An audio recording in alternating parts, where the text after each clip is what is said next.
Assalamualaikum. Jangan nonton film Superman baru ini kalau kau masih belum terima sempaknya balik lagi keluar. Dan jangan juga nonton film Superman baru ini kalau kau masih belum bisa move on dari Superman terdahulu. Kalian itu harus tahu betul, ini bukan Superman yang biasa kalian kenal. Bukan yang muncul dengan tubuh kekernya, yang dia tahu betul kalau dia itu adalah pahlawan super yang tidak terkalahkan. No. Dan surprisingly, kita suka kali. Kau? Ya nggak tahu aku.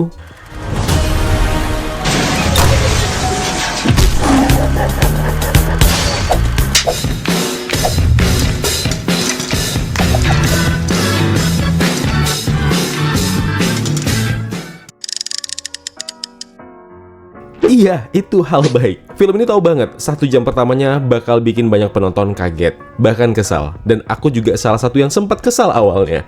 Terutama buat fans Superman versi lama yang terbiasa dengan aksi brutal ala Man of Steel atau idealisme klasik Richard Donner. Karena kali ini James Gunn ngasih pembuka yang cukup tenang, penuh dengan dialog, debat panjang, ya sedikit baku hantam lah. Tapi bukan asal bacot. Semua obrolan itu ngebangun ulang fondasi Superman sebagai sosok yang bukan cuma kuat, tapi juga sadar diri dan terbebani pilihan-pilihan moral yang nggak hitam putih. Clark Kent di sini tampil lebih rapuh, bukan karena dia lemah, tapi karena dia mulai sadar tuh aksi heroiknya ternyata merugikan banyak hal, dari kota yang jadi hancur sampai sistem pemerintah yang dilewati begitu saja. Puncaknya ada di adegan panjang bareng si Lois yang awalnya kayak interview biasa, tapi berubah jadi adu pandang soal eksistensi si Superman ini. Panjang, iya, tapi dari itu semua kita dikasih tahu Superman yang lo kenal selama ini udah berubah. James Gunn paham betul cara yang bikin kita peduli dan jawabannya Krypto. Anjing super ini bukan Scooby-Doo, bukan juga maskot lucu doang. Dia tuh benar-benar anjing dengan tingkah yang bikin kita kadang jadi ngakak gitu loh. Kadang bikin lucu sekali, tapi selalu grounded. Krypto tuh kombinasi pas antara polos, protektif, dan agak terlalu hiperaktif. Setiap kali dia muncul, ya udah layar teater kau itu langsung berasa hidup aja. Krypto tuh bukan karakter gimmick atau lucu-lucuan tempelan. Dia tuh benar-benar jadi emosional dari ceritanya sendiri. Tapi lucunya, meski dia anjing super, Krypto tuh nggak jadi karakter overpower. Dia tetap ya anjing. Anjing kau tahu kayak mana kan? Bukan kawan kau, tapi anjing Krypto. Hyper, polos, dan loyal. Jadi tiap kali Krypto muncul, rasanya kayak ada jeda nafas dari beban eksistensial Superman itu. Tapi lebih dari itu semua, Krypto juga simbol satu-satunya peninggalan Krypton yang bisa mengerti Superman tanpa perlu banyak ngomong. Ya anjing mau ngomong gimana? Sekali lagi bukan Scooby-Doo. Dan kalau James Gunn niat nih bikin spin-off-nya soal Krypto, kita semua pasti nonton deh. Lucu banget dia. Selayaknya Guardians of the Galaxy, film ini juga dihiasi humor yang kadang pas, kadang meh.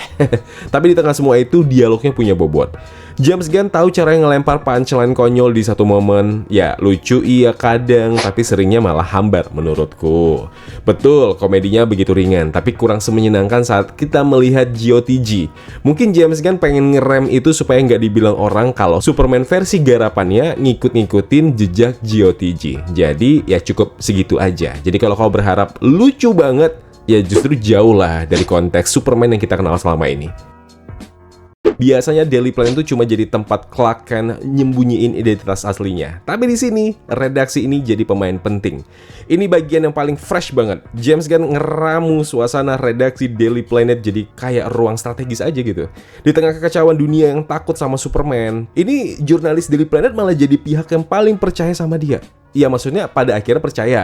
Dan lebih kerennya lagi, mereka lah yang mulai menginvestigasi rahasia Lex Luthor. Sesuatu yang bikin plot yang makin kompleks tapi juga jadinya grounded. Dan ini keren parah. Guy Gardner, Mr. Terrific, Hawkgirl, dan Metamorpho tampil sebagai pembeda, bukan cuma tempelan. Bahkan mereka punya chemistry team yang seru dan bikin nagih parah. Green Lantern tampil dengan kemampuan visual yang, ya emang nggak seganteng pemain terdahulu. Cuma masalahnya, dengan potongan rambut yang agak aneh itu, justru karakter dia lebih mencolok dan lebih bagus daripada Green Lantern yang kemarin. Mr. Terrific muncul sebagai otak tim dan nggak tahu kenapa setiap kali dia muncul dia nyuri spotlight, dan wajar kalau pada akhirnya mungkin dia akan jadi pemimpinnya Justice Gang. Yang menarik adalah mereka nggak pernah kelihatan ngalahin peran Superman secara naratif ya. ya, tapi cukup bikin kita mikir, ini kayak film solo mereka bakal seru deh kalau dibikin. Dan kehadiran mereka tuh bikin dunia DC kali ini di film Superman berasa hidup. Bukan cuma tentang Clark Kent ya, dan juga Superman, tapi tentang komunitas pahlawan yang sedang dibentuk. Dan Justice Gang bisa jadi pondasi masa depan DC kali ini kalau digarap serius.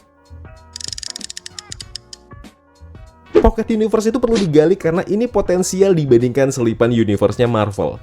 Buat yang suka teori multiverse dan segala tetek bengek dimensi alternatif lah, film ini kasih teaser yang cukup bikin kita gatel. James Gunn nyelipin konsep Pocket Universe bukan sebagai dunia paralel yang wah dan rumit, tapi lebih sebagai eksperimen dunia kecil yang bisa dimanipulasi, disembunyiin, bahkan dimanfaatkan oleh pihak-pihak tertentu. Ya, kayak si Luthor. Dan ya, ini jauh lebih masuk akal daripada tiba-tiba muncul varian dari dimensi ke-999 bla bla bla bla bla. Dan dengan kehadiran Pocket Universe ini kayak, apa ya, mungkin James Gunn ngasih kode. Dia tuh gak mau buru-buru bikin multiverse yang kompleks, tapi juga gak pengen lo jadinya penasaran. Dan ini berhasil. Pocket Universe ini bisa jadi pintu masuk untuk cerita-cerita gila ke depannya tanpa harus bikin penonton jadi mumet. Apalagi kalau dipaksa untuk ngangkat karakter-karakter baru atau ngasih alternatif kejadian dari timeline utama. Ya, sorry nyindir Marvel sekali lagi. Yes, 30 menit paling memuaskan dan aksi paling pecah. James Gunn tahu memaksimalkan Superman dan para timnya di akhir ceritanya. Dan ini adalah absolute cinema. CGI-nya keren, baku hantamnya menggelegar, semua perfect. Setelah 1 jam pertama penuh dengan dialog, refleksi batin Superman, akhirnya kita dikasih hadiah. Dan bukan sembarang hadiah, kawan. Superman akhirnya lepas rem loh. Visual efeknya beneran niat, pertarungan udara yang koreografinya elegan, tabrakan brutal tapi artistik, sampai gerakan slow motion yang nggak berlebihan. Dan semua itu kelihatan sangat-sangat dibuat niat. Bahkan pertempuran tim Justice Gang ikut dapat sorotan di sini. Ini mereka tuh nggak bisa diremehin. Kita ngerasa mereka kayak annoying gitu loh, tapi malah kayak pengen teriakin, "Yo, let's go!" Aku bebato.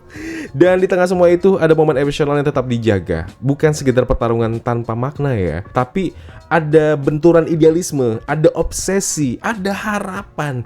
Dan di titik ini James Gunn membuktikan kalau dia bisa main di ranah blockbuster gede, tapi tetap punya signature gaya cerita khasnya yang gak bisa hilang dan tidak perlu dihilangkan. Intinya di bagian akhir filmnya ini bukan cuma penutup yang satisfying, ini adalah klimaks yang bikin penonton diem dulu kau sebelum nanti berdiri dari kursi, apalagi setelah nungguin lama credit scene yang alah, mending pulang dari tadi. Lex Luthor pun juga manusia biasa yang punya rasa iri. Di sini terlihat jelas keiriannya dia terhadap Superman sebagai lambang harapan Metropolis, dan obsesi dia diperlihatkan lebih meyakinkan meski sedikit kurang galak. Tapi Nicholas Hoult perfect sebagai Lex Luthor, super villain yang punya rencana bombastis. Lex versi ini tampil gak jadi lebih personal. Ini Lex yang lebih gila dengan gesturnya yang ngasih rasa kayak gue tuh pengen kayak dia, tapi gue gak bisa. Dan disinilah iri hati itu bukan sekedar motif ya, tapi drive utama dari semua tindakannya, dan itu realistis banget. Siapa sih yang ngerasa kecil ketika dibandingin dengan simbol sempurna seperti Superman? Dan Nicholas Hoult membawa karakter ini dengan tone yang jauh lebih baik daripada versi Jesse Eisenberg yang nyentrik, atau mungkin Kevin Spacey yang megalomania. Ya dia lebih subtil lah, lebih kalem lah, tapi tetap bikin risih. Mungkin dia belum jadi Lex Luthor yang paling galak, tapi untuk awal mula dari karakternya di semesta terbaru ini, yaudah, dia dulu sangat meyakinkan sih. Dan ini Lex yang bisa tumbuh jadi ancaman besar. Dan bukan karena kekuatannya, bukan juga karena duitnya, tapi karena kegilaan yang dibangun pelan-pelan. Pemeran Superman dan Lois akan dicintai segera, kawan-kawan. Terutama David Corenswet yang belakangan dicerca karena kurang gagah seperti Henry Cavill. Tapi nyatanya David Corenswet berhasil bawa pendekatan baru yang jauh lebih warm, tapi juga tetap powerful. Dia nggak nunjukin kekuatan lewat dada bidangnya atau rahang besinya, enggak, tapi lewat tatapannya, empatinya, dan gaya aktingnya bikin kita ngerti ini Superman yang mungkin nggak akan selalu menang, tapi akan selalu nyoba dan nyoba lagi, dan itu jauh lebih membekas. Lois Lane versi Rachel Brosnahan juga tampil cantik. Ya emang cantik dia. Independen, punya chemistry, nggak maksa sama Clark. Intinya mereka tuh bukan pasangan klise ala pahlawan dan gadis yang dalam bahaya. Nggak begitu lagi. Mereka itu malah partner kali ini, saling dukung, saling kritik, dan ya saling tumbuh. Dan yang menariknya adalah mereka punya vibe kayak pasangan modern, bukan cuma saling mencintai, tapi juga ya saling capek, saling kesel, saling emosi. Ya begitulah. Pokoknya kombinasi pasangan yang kali ini tuh lebih genuine lah ketimbang versi-versi sebelumnya yang terlalu teatrikal. Oh ya, mungkin kalian akan terus terngiang karena ini adalah cipokan becek terlama di film superhero. Superman versi James Gunn bukan buat semua orang, tapi dia tahu arah yang dia tuju. Ini bukan film yang nyari tepuk tangan dari fans lamanya, tapi nyoba ngenalin lagi kenapa Superman itu penting di zaman sekarang. Bukan karena dia kuat, tapi karena dia manusiawi. Superman kali ini bukan mitos yang ditakuti, tapi teman yang bisa kita percaya. Dan Clark Kent bukan lagi bayangan dari masa lalu, tapi ini ya cerminan zaman sekarang. Seorang yang asing, di tempat yang asing, tapi tetap memilih percaya sama kebaikan manusia. Meski dia sendiri ya sering disalahpahami. Jangan lupa like video ini kalau kalian suka, dan dislike aja kalau kalian tidak sepakat dengan apa yang sudah aku sampaikan dari tadi. Dan share pendapat kalian di kolom komentar biar kita sama-sama tahu seperti apa pendapat kalian tentang film Superman ini. Ya mungkin masih nggak setuju dengan sempaknya pindah keluar.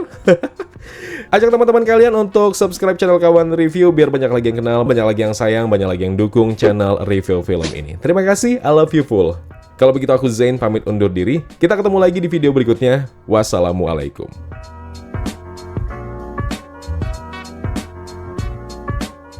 Ya kawan-kawan, terima kasih telah menonton video review ini. Jangan lupa klik tombol like-nya kalau kalian suka, klik tombol dislike kalau tidak suka. Klik juga tombol subscribe dan bel notifikasinya, biar nggak ketinggalan review film terupdate lainnya.